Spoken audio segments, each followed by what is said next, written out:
Sa ibang balita mga kasama, sexy beach sa Pasukin, Ilocos Norte. Dinagsa ng mga turista.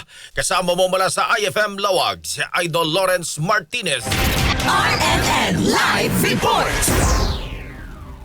Dinagsa ng mga turista na galing pa sa mga karatig bayan at karatig probinsya ang sexy beach sa Pasukin, Ilocos Norte. Sa pagpunta ng news team sa nasabing lugar ay pila-pila na ang mga motorsiklo at mga sasakyan para sa kanilang parking area. Nadatnan natin ang isang pamilya na dumayo pa mula sa Quezon City. Sabi ni JJ Kagingin ay nagpunta sila dito upang magliwaliw at magdiwang ng New Year kasama ang pamilya ng kanyang asawa na taga dito sa Ilocos Norte. Parito kami upang magbakasyon kasi syempre mahaba-haba ang bakasyon ngayon kaya ito magpapakasaya ang aking pamilya. Yes, sir. So, ba't po natin napili ang Pasukin, Ilocos Norte?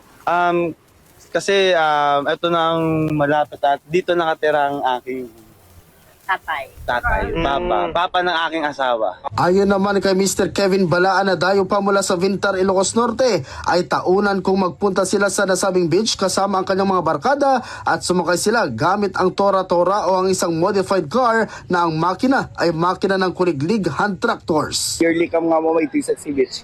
Every January 1, ada kami nga babarkada, kinaray kami mamay sir. So, Dali pagpag sir, naka kami sir, naka-tura-tura kami. Tapos dadamakit naka-motor sir.